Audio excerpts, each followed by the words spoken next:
I've always loved the MCU's phrase of, "It's all connected." I mean, sure, the whole phrase that they don't mention is, "It's all connected unless it's not, but we might retcon it later if given the chance." But the shorter version's better. And the MCU might have just connected Age of Ultron to the new Eternals movie in a really fascinating way. How exactly does Thor's vision in those mystical pools tie into the Eternals? Well, let's discuss right now.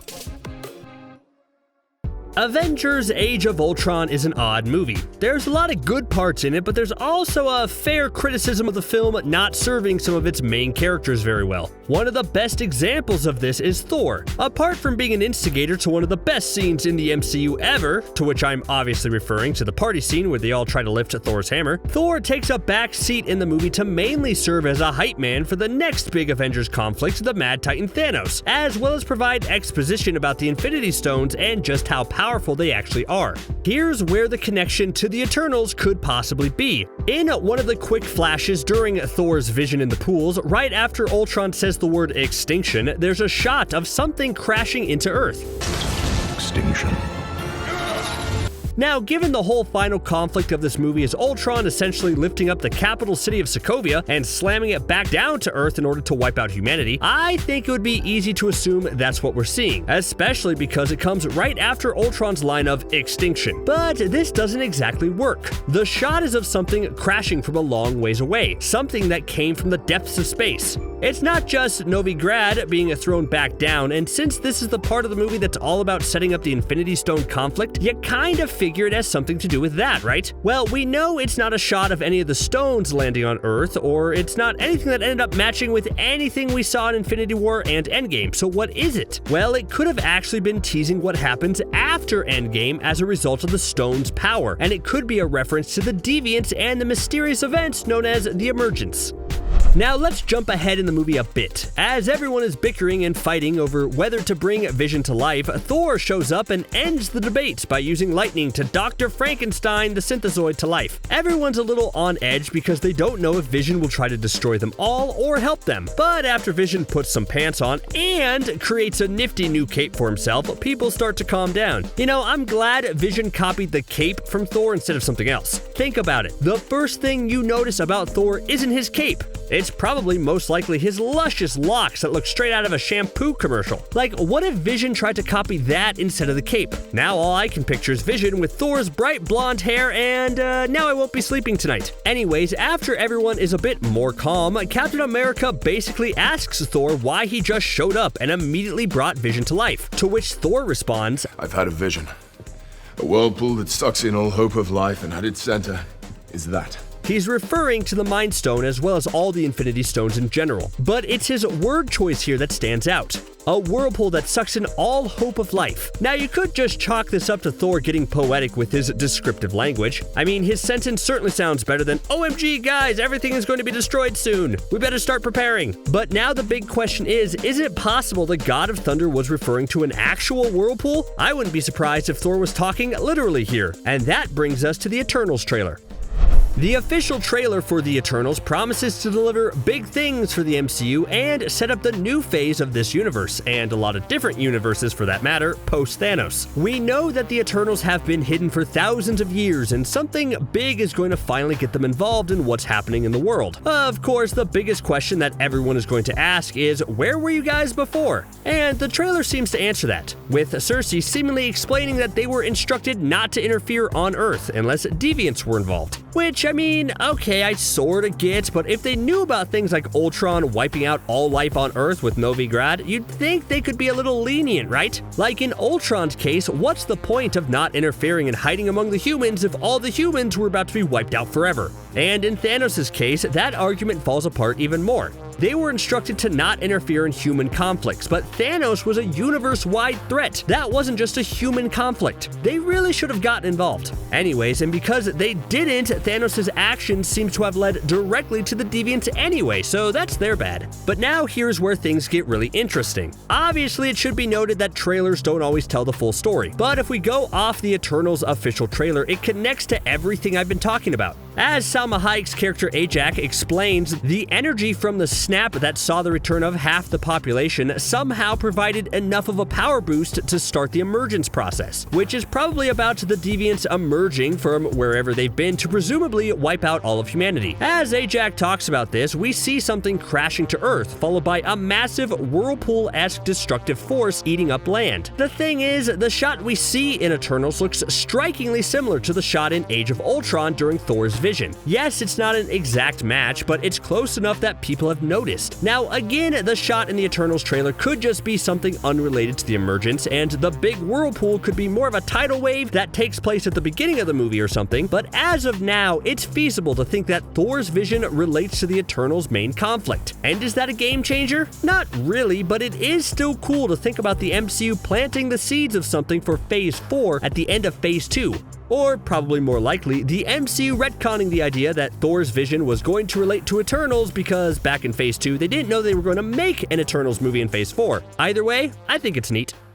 Now, if this really is a connection, then I think we should have a discussion regarding the impact of the Infinity Stones on the MCU. This would mean that in Thor's vision, he saw the after effects of the Infinity Saga instead of the actual Infinity Saga. If this is true, then doesn't that imply that whatever the Emergence is and whatever destruction the Deviants will unleash is perhaps even more dangerous than Thanos? Like it suggests that the Infinity War was actually a precursor to the really bad thing that's coming to the MCU down the line, and the meaning of Thor's vision becomes about how the events of Infinity War and Endgame lead to an even bigger conflict, though it's extremely difficult to imagine anything being bigger than the Infinity Stone saga. That is, until the multiversal war finally breaks out, but I don't think this will have anything to do with that. Maybe. Who knows? I don't know. On the other hand, we should ask the question, are the Infinity Stones still worth talking about? Having these powerful stones as the indirect cause of whatever is going to happen in the Eternals begs the question of whether this is truly going to be a new chapter of the MCU or a loose continuation of what came before. I think there's an argument for both. On one hand, I think it's important to show the after effects of just how devastating losing half the universe has been, and if that means dealing with unexpected consequences that popped up from bringing everyone back, then that's great. But on the other hand, having this linked to the stones means we're just going to keep asking questions like why the Eternals didn't step up during Infinity War, while possibly having a small problem in regards to telling new stories and setting up new conflicts in the MCU.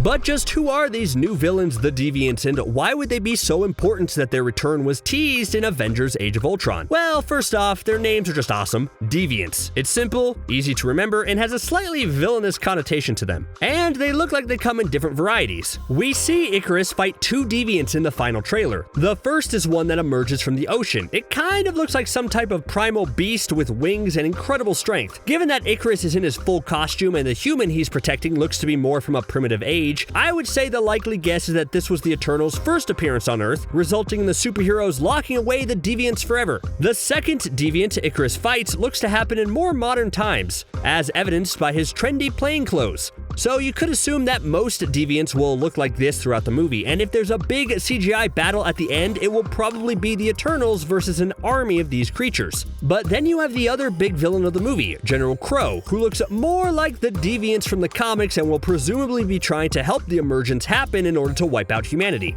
His backstory, though, in the comics is complicated, and it makes me wonder just what's in store for the character in the movie. The trailer shows him having Angelina Jolie's Thena in his clutches and threatening her with a standard bad guy monologue, but in the comics, Crow and Thena are secret lovers and has even assisted the Eternals from time to time. He's also a shapeshifter who's had to hide this power from his own people, so do with that information what you will. I just hope that since Legion actor Dan Stevens is voicing the character, we'll get to see Crow shapeshift into Dan Stevens at some point. That's the dream.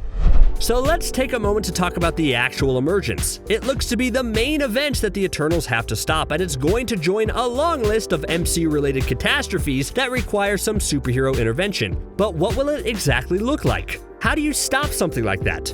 Well, the way that Ajax puts it makes it seem like it's some sort of barrier or a prison that's holding the Deviants back from the world. I know it's a movie that just came out, but I wonder if it's going to be something similar to Shang-Chi and the Legend of the Ten Rings. That film introduced Ta Lo, the mystical village that may or may not exist in a separate dimension, as well as the Dark Gate, which held back an unimaginable evil known as Dweller in Darkness that threatened to destroy everything. Will the Emergence work in a similar capacity? Ajax said that they have 7 days to gather and stop the Emergence, so once united, will the Eternals use their considerable power to keep some type of door closed? I do hope the answer is a little more complex than that. Maybe if the movie wanted to tie into the upcoming multiverse arc, they'll have the Deviants trapped in another universe and slowly bleeding over to our side. That way, we can continue to build up to the inevitable multiversal war and provide another instance of tampering with the multiverse, much like we've already seen in WandaVision, Loki, and the upcoming Spider-Man No Way Home. But only time will tell what this event actually is and why the power from everyone returning to Earth provides enough of a surge in order to help the Deviants reappear.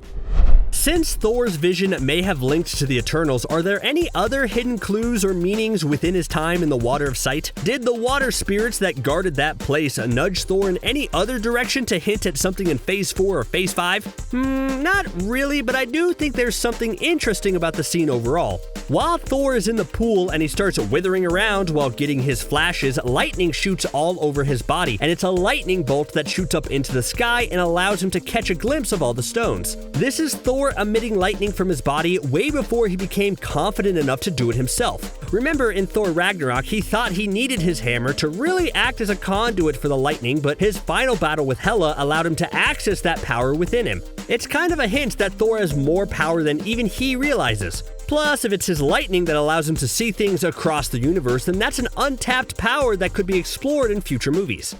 Of course, we have to mention the elephant in the room. This whole theory hinges on the idea that the shots in Avengers Age of Ultron and the Eternals trailer are eerily similar, and the most passionate MCU fans will be quick to say that it's Kevin Feige's master blueprint for this always to be the plan, and they were intentionally referencing Eternals in Age of Ultron. And who knows, that could very well be the case. The powers that be might have had a general idea that this was the ultimate goal, or it could just be one big coincidence. Like, it might just be a case where they had that VFX graphic of the Earth and something hitting it created for Age of Ultron, and then when it came time for the Eternals movie, they just used that same type of graphic again. Why create something entirely different for more money when you can just reuse something already in your vault? Better yet, imagine the MCU team sitting around and discussing their options, and someone mentions how they have that one shot from Age of Ultron, and they all realize just how great of an idea that is. Hey, anything is possible, right?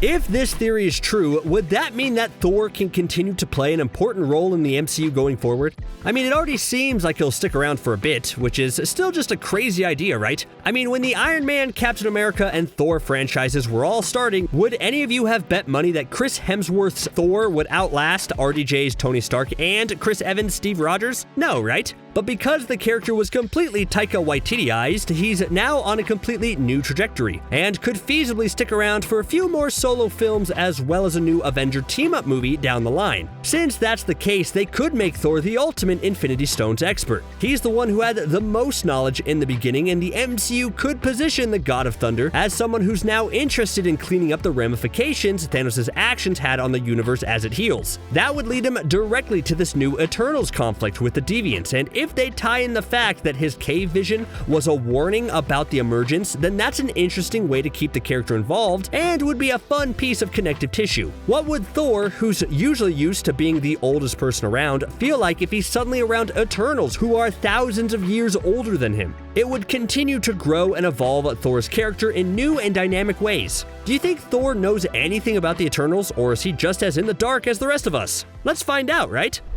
The final question that we have to consider is regarding the Eternals' future in the MCU. If they make it so Thor's cave vision was directly referencing the Eternals, then wouldn't that kind of mean the Eternals are practically the linchpin of the entire MCU? It makes them extremely important, and it's going to be fascinating to see how central of a role these immortal beings will play in the future. I mean, Richard Madden's Ikaris says at the end of the first teaser trailer that maybe he could lead the Avengers in the future. Of course, everyone laughs at him, presumably because the idea of them stepping out of the shadows and being heroes is such a preposterous idea, or, maybe Ikaris just isn't that great at being a hero? Like, are the Eternals laughing because when they play kickball is Ikaris always the last one picked? I guess time will tell with that, but obviously the Eternals won't stay hidden any longer. You would assume after this movie they will take a more active role in the universe, which could potentially change the way Earth interacts with the greater universe overall. Although this is probably a little unfortunate. I mean, think about where the MCU is going. When the Eternals decide to not be hidden anymore and be a part of this universe, they'll immediately get caught up in whatever multiverse shenanigans are coming down the pipeline. But hey, given how crazy the next few phases of the MCU will be, it'll be nice to have a team of Eternals who are willing to fight for our planet now.